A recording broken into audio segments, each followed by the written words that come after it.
Nous sommes vendredi 12 octobre 2018 et fidèles téléspectateurs partout où vous nous rejoignez en direct sur Chérif la télévision. Bonsoir et bienvenue dans votre édition. À l'occasion de la célébration de la Journée mondiale de la fille, le Conseil consultatif national des enfants et jeunes du Mali, CCNJ Mali et ses partenaires ont procédé à la projection du film intitulé Oumou, un destin arraché le jeudi 11 octobre au cinéma Magique ex-Babemba à Boulibana en commune 3 du district de Bamako. On fait le point avec Fatoumata Yaya Kane et Seydou Niaré, commenté par Alhamidou Badini. La journée internationale de la fille est célébrée le 11 octobre chaque année. Elle vise à mettre en lumière les besoins des filles, à relever les défis auxquels elles font face. C'est dans ce cadre que le CCNJ Mali et ses partenaires ont procédé à la projection du film intitulé Oumou, un destin arraché, avec pour objectif de sensibiliser l'opinion nationale et internationale sur les conséquences du mariage précoce. Cette initiative de faire un film sur le mariage des enfants est venue du constat général que nous faisons tous sur vraiment la situation des enfants en général, mais des petites filles en particulier à travers le monde, mais particulièrement au Mali, dont le taux de prévalence du mariage des enfants, des filles est très élevé. Donc cette journée qui est la journée de la jeune fille, en fait, nous avons profité de la journée quand même pour lancer le film. Et dans le film, vous l'aurez constaté, c'est vraiment l'histoire d'une petite fille. C'est l'histoire d'une petite fille qui était très brillante à l'école, mais qui, à la suite d'un mariage, n'a pas pu terminer ses études. Une fille qui aurait pu être ministre, une fille qui aurait pu être présidente de la République, ou encore institutrice ou bien d'autres choses pour servir son pays, se servir elle-même, servir ses parents.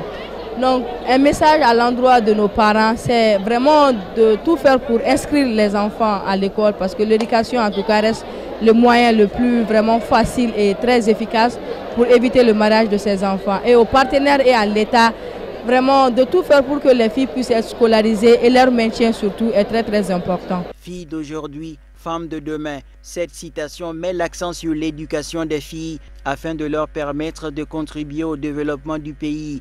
C'est à cet effet que l'actrice principale du film souhaite l'implication de tous les parents pour l'arrêt définitif du mariage forcé. Le film a été organisé par le Vortex Group, le CCNJ et le Plan Mali.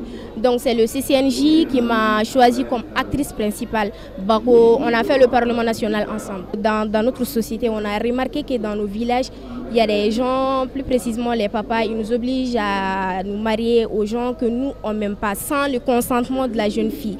Moi, je pense que c'est quelque chose qu'on doit arrêter, lutter contre ça, parce que c'est détruire la vie des jeunes filles. Et je lance un appel à tout un chacun, à nos papas, à nos mamans et nos tantis, de laisser les jeunes filles continuer ces études, afin que eux-mêmes elles choisissent leur conjoint ou encore leur partenaire. Projeté par le CCNJ Mali, le film Oumou, un destin arraché est une réalisation de M. Gaoussou Tangara. Aujourd'hui, c'est la journée internationale de la jeune fille. Voilà, donc dans ce cadre-là, dans le programme du CCNJ, qui est une association de jeunes appelée le Conseil consultatif des enfants et jeunes du Mali, il y a la projection du film Oumou, un destin arraché. Donc Oumou, un destin arraché est l'histoire d'une adolescente jeune fille qui voulait vraiment continuer avec ses études dans la capitale. Donc, dû aux contraintes économiques subies par son papa à cause du chômage, donc son papa va la contraindre à se marier. L'initiative vient du Conseil consultatif des enfants et jeunes du Mali. Donc ils nous ont approchés avec l'idée, mais ils n'avaient pas vraiment le budget qu'il faut pour la réalisation d'un film. Donc nous, étant une structure de production, Vortex Group, on a décidé vraiment d'accompagner leur idée, parce qu'il y a une motivation qui était déjà là. On a eu des difficultés, surtout côté financier. Je tiens vraiment à le dire, tous les comédiens et les techniciens qui sont dans ces films-là, qui ont travaillé dans ces films-là, se sont engagés. Voilà, ils ont vraiment été solidaires les uns envers l'autre et envers nous aussi. Donc le projet là, vraiment personne n'a été payé dans la réalisation de ces films-là. Je tiens vraiment à remercier les comédiens pour cela. Des prestations artistiques ont aussi été les temps forts de cet événement. Autre actualité du jour, le ministre de l'Emploi, de la Jeunesse et de la Construction citoyenne a organisé ce jeudi 11 octobre 2018 au Carrefour des Jeunes de Bamako la cérémonie de mise en route des boursiers de l'Algérie au compte de l'année universitaire 2018-2019. C'était en présence de l'ambassadeur d'Algérie au Mali, Boualem Chebihi, ainsi que plusieurs étudiants accompagnés de leurs parents. Reportage Amadou Kamara et Fousseini Keita.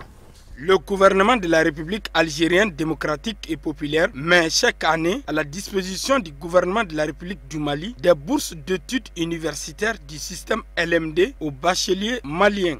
Je suis très heureux, chers étudiants, d'assister à cette cérémonie organisée avant votre départ en Algérie pour rejoindre vos centres de formation respectifs en tant que boursier du gouvernement algérien au titre de l'année 2018 dans le cadre ou dans le domaine de la formation professionnelle. Je remercie Monsieur le ministre infiniment pour cette initiative louable qui dénote tout l'intérêt qu'il porte pour le suivi de votre formation en Algérie et plus généralement pour le suivi de la coopération algéro-malienne dans le domaine vital de la formation professionnelle et de la valorisation des ressources humaines. La porte-parole des bénéficiaires n'a pas manqué d'exprimer au nom de tous ses camarades toute leur satisfaction et leur détermination à honorer le peuple du Mali à travers son gouvernement pour la confiance placée en eux. Permettez-moi de commencer mon propos en souhaitant la bienvenue à tous ceux qui ont bien voulu effectuer le déplacement pour participer à cette cérémonie qui marque un nouveau départ vers une vie de qualification professionnelle. Mesdames et messieurs, nous, bénéficiaires de ces bourses algériennes, version 2018-2019, n'avons pas de mots pour remercier le département de la jeunesse, de l'emploi et de la construction citoyenne pour la transparence et le mérite qui ont prévalu lors de la sélection. Chers parents, votre présence distinguée donne à cet événement un caractère spécial et nous rassure davantage sur l'opportunité de l'initiative autour de laquelle nous sommes aujourd'hui réunis. Nous vous donnons la garantie que nous n'allons pas vous décevoir, que nous allons honorer le pays avec notre engagement pour que la coopération algéro-malienne continue à servir la cause de la jeunesse. Pour le ministre de l'Emploi, de la Jeunesse et de la Construction citoyenne, ces bourses permettront à ces jeunes filles et garçons d'acquérir une qualification professionnelle afin de leur faciliter une insertion harmonieuse sur le marché de l'emploi avant de les prodiguer des conseils d'usage. C'est un réel plaisir pour moi de présider cette cérémonie de départ en formation de jeunes Maliens en Algérie. Mais avant tout propos, permettez-moi de remercier très chaleureusement la République algérienne populaire et démocratique pour les relations séculaires d'amitié et de fraternité avec le Mali. La République algérienne populaire et démocratique n'a jamais ménagé ses efforts pour la paix et la stabilité au Mali. En témoigne son implication et son rôle déterminant dans le processus de l'accord pour la paix et la réconciliation. Par la même occasion, il me plaît de transmettre, au nom des autorités maliennes, à son Excellence, Monsieur l'ambassadeur d'Algérie au Mali, mes salutations fraternelles et mes remerciements sincères pour tout ce qu'il entreprend pour le Mali et pour la formation professionnelle. Excellence, Monsieur l'ambassadeur, Mesdames, Messieurs, distingués invités, la cérémonie qui nous réunit aujourd'hui est certes modeste, mais pleine de signification. Elle consacre le départ de 57 jeunes lauréats maliens en formation en Algérie, dans diverses filières de formation professionnelle en rapport avec les besoins du marché du travail. Rappelons que c'est dans le cadre de la fructueuse coopération entre la République du Mali et la République algérienne démocratique et populaire que ces 57 bourses ont été accordées aux bacheliers maliens qui sont âgés de 17 à 25 ans, dont 43 garçons et 14 filles qui seront répartis dans 31 filières de formation. Et puis un mot de l'actualité sur l'environnement. La gestion décentralisée des forêts Jeux d'Effort 2 a organisé sa 27e session de recyclage des agents du développement rural du 8 au 12 octobre au centre de formation colonel Jean Djigiba Keita de Tabakoro. Le thème retenu est la contribution déterminée nationale du Mali, CDN Mali. Cette 27e session a été clôturée ce vendredi 12 octobre au 10 sièges. Reportage Hamadou Diallo, Ibrahim Koulibaly. Ils sont au nombre de 25 participants des services techniques, de la société civile, des organisations communautaires de base et du secteur privé à prendre part à cette 27e session de recyclage des agents du développement rural. L'objectif recherché par la présente est de contribuer au renforcement des compétences des agents du développement rural sur la contribution déterminée nationale CDN et sa mise en œuvre. L'objectif principal recherché par cette session est d'informer les agents du développement rural sur la contribution déterminée nationale sur les effets du changement climatique au Mali. Les grandes lignes étaient que d'abord on voulait nous faire connaître comment la CDN du Mali a été élaborée et qu'est-ce que c'est que même la CDN dans ce pays et quels sont les objectifs d'une CDN. Et par rapport à la conférence, par rapport aux accords de Paris, et quelle était la véritable place d'une CDN dans l'évolution, en tout cas en matière de lutte contre les effets du changement climatique.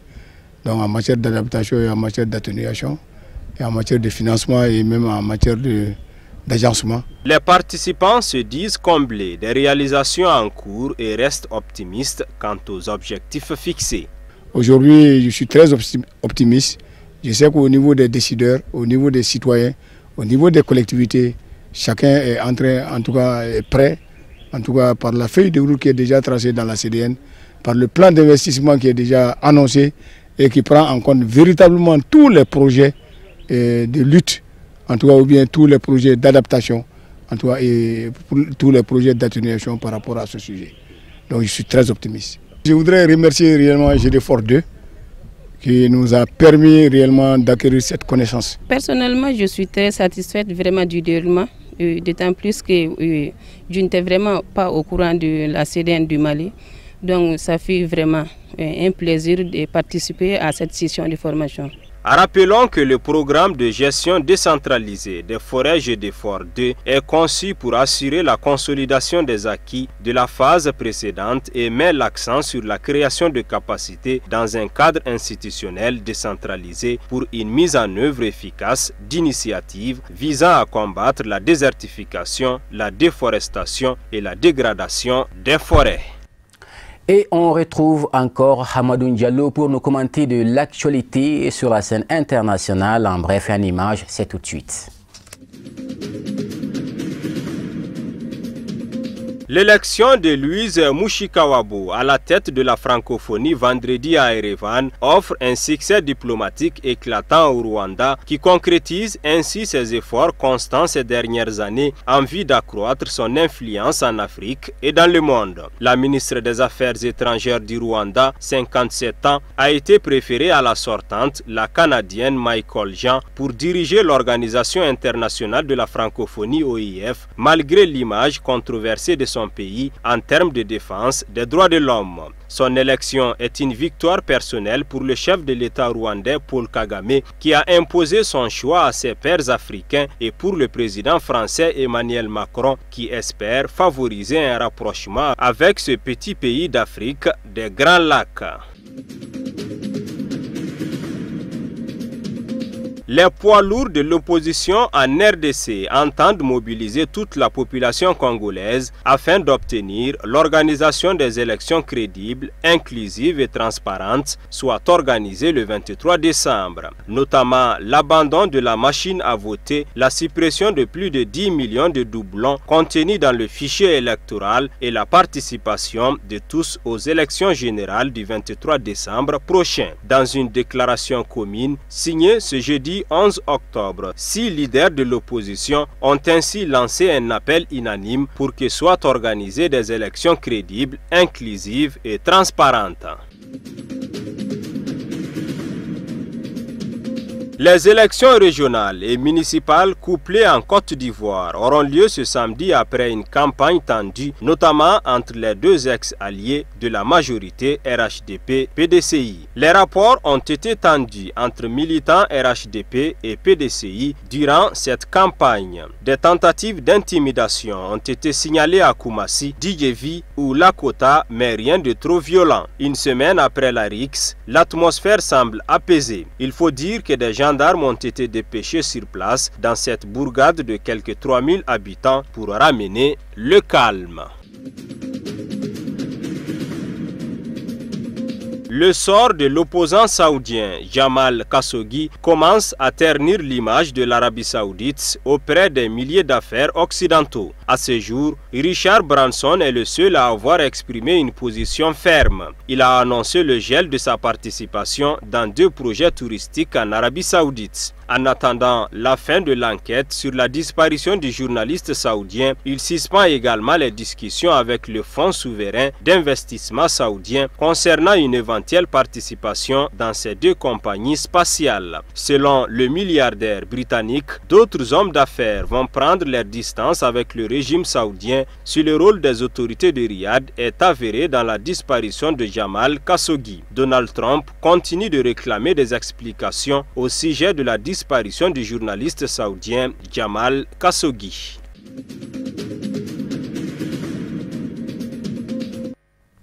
Voilà l'essentiel de l'actualité de votre journal de ce vendredi 12 octobre 2018. Merci de votre aimable attention au programme de Chérif la télévision.